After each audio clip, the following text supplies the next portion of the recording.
Good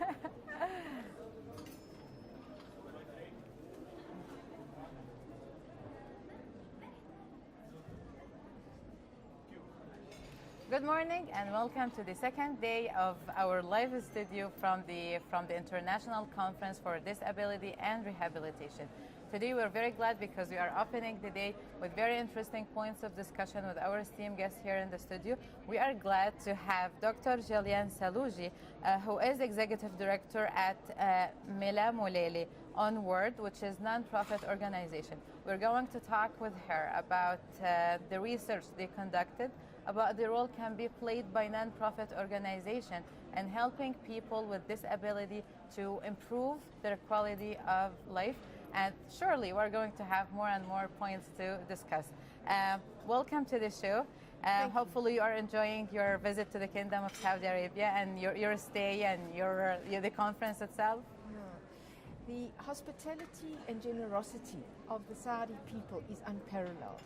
I have never been made to feel as welcome and as looked after as I have by the people here. And I just want to start off by saying thank you. Thank you to the organizers. Thank you to Consultant Center for Disability Research for the opportunity to be here, and a very, very big thank you for the extremely warm and gracious welcome we've been shown here. It is an absolute pleasure, a real pleasure and an honor for me to be able to be here. Thanks for your hard work. Let me begin. I know that you delivered a workshop and a presentation. That's right. Yes. The presentation entitled "The Evidence for Hands-on Therapy for Children with Cerebral Palsy, results from 2 South African studies." You conducted a study. So can you please talk to us very briefly about what is the study and what is the findings of this study? Okay, so the group of children, the group of people with disabilities that I specialize in, who have worked in, are children with cerebral palsy. And children with cerebral palsy have got multiple disabilities, multiple impairments. They have problems with moving, problems with talking, often have problems with vision, problems with using their hands.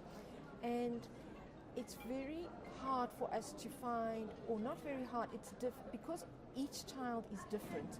It's not that easy to find what works best. We are always looking for what is the best intervention that we can offer. And when working with children with cerebral palsy, you can't take one group and say we're not going to give them treatment and give another group treatment, because that's very unethical. However, in South Africa, because they are so, in our work, particularly in rural areas where children do not have a lot of access to therapy. In fact, the children that I work with probably get at most between about 35 and 40 hours of therapy over their lifetime. Now here in Saudi, you would probably find that most children with severe disabilities and with cerebral palsy probably have around about 90 hours perhaps per year. I'm talking about children that maybe get a maximum of 40 hours over their whole lifetime. So because children get so little therapy, it's an opportunity for us to say, well then, does therapy work? So that was the study. I've conducted a couple of studies in South Africa where we are really keen on working out what is the best approach, what gives us the best results for working with children with CP. So we've conducted a number of studies, and I'm a physiotherapist, and we are very interested in seeing what is the role for therapists offering hands-on, actually working direct therapy with the child, because it's quite intensive, and we also wanted to see whether or not therapy, hands-on therapy, really works, and if it works in a particular setting where children have little access to therapy. Okay. So I did a number of studies where... And for how long you've done those studies? Probably over the last 8 years or so. 8 years? So the 2 studies that I'm presenting at this conference, the one was a study where we took children at one hospital and gave them an intervention, and the intervention was about 5 days of intensive therapy. So 5 days of intensive therapy where the children got therapy daily, 75 minutes of therapy from a team of volunteer therapists, plus they got some equipment, plus they got their carers were trained in how to continue at home. And we compared that group of children compared to a group of children at a neighboring hospital who were just getting their regular once-a-month therapy. And then we did a second study where we took all the children at one hospital. There were over 100 children at one hospital. And we randomly divided With the 100 children with different types of disabilities? all had cerebral palsy. All? All had cerebral palsy in one district. So because there were so many children, we could divide them into 3 groups. And we did a randomized controlled trial where one group of where all the children received equipment and assistive devices. So they received something to stand in, they received a chair or something they could sit in. The caregivers received training, and then one of those groups got hands-on therapy from a team of therapists. One group got that, one group just got equipment, and one group got just training from what we call parent-to-parent training, where we had trained a caregiver or parent on how to help and support other parents. So those 2 studies both had particular groups where only those children got therapy, and we were able to show that the children who got therapy made a significant improvement in terms of their motor, in terms of their ability to move and do things for themselves. So we are really excited that this was an opportunity, and probably one of the few studies that you can conduct Very true. That actually shows that there's value and importance, that children with cerebral palsy need direct hands-on therapy and that it works. However, when you combine the hands-on therapy together with training caregivers, plus providing the children with the equipment they need, gives you the best results. And that's what we are pushing for when we're looking at evidence-based practice. Very interesting that you guys are very keen on research and conducting studies to see the results, because research and the studies always open eyes to something that we might overlook or what we might not really care of, or we think it's not important. So it's really eye-opening to enhance the quality of living, the quality of life with for people with disability. But here, let me move to another point, which is the non-profit organization. I know you work for non-profit organization.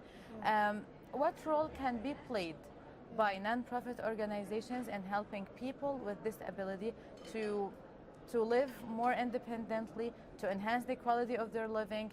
What's the role here? Okay, I think that's a really good question, and one of the keynote speakers this morning addressed that exact question about the responsibility of, not responsibility, but how non-profit organizations can support and assist the work of the public service as well as the work of the private sector. And if we are serious about reaching all children with disabilities and making sure that everyone has access to quality of life, both for the child and for the caregivers, the only way to do that is to work together. There's not a non-profit on its own cannot serve everyone. The public sector on its own cannot serve everyone. But we each bring something different. We each bring our own expertise. And I can speak from my experience as running a non-profit in South Africa, that we recognize that the government is doing its best, but there are some gaps in the service that it provides. So because we have specialized in that particular field, we want to go and strengthen and support those services the government is already doing. And because we have particular expertise in the field, how can we share that with the therapists working in the government sector to be able to offer all children a better quality of service and a better quality of life? So I think the role of the non-profit, because we are focused on a particular field, we can develop expertise in that field, which we can then share. Very true. And we it's can reach both with regard to service and research. It's not one without the other. The research has to inform the practice has to generate more questions for the research. Very true. And at the end, it comes also to the cooperation between the public sector, private sector, non-profit organizations. Totally. It's it's not one-hand work. Yeah. I mean, we all need to cooperate together in order to bring the best results, and best a results ever. conference like this brings those people together. So a conference like this offers us the platform where we can all be talking to each other. Very, very good, and that's going to lead me to my next question. Before the shooting, we were talking about that you are going to stay here until almost tomorrow, and then you will be moving to Jeddah or something. We talked about the training you will be giving.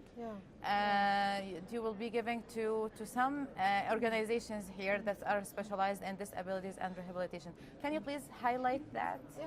So I'm delighted with this opportunity. This is not my first time to come to Riyadh.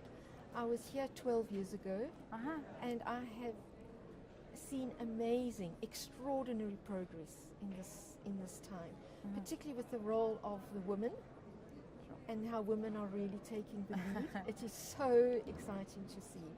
So I'm really delighted that Dr. Hisham Al-Hadari, who works at the who's one of the secretaries at the Disabled Children's Association, when he knew the conference had invited me, he said, please can I come and work with the therapists at the Disabled Children's Association, the centre in Riyadh and also the one in Jeddah. So I'm going to be running one-day workshops for all the therapists working at these centres, and the expertise or my experience that I can offer them is about working with children with cerebral palsy.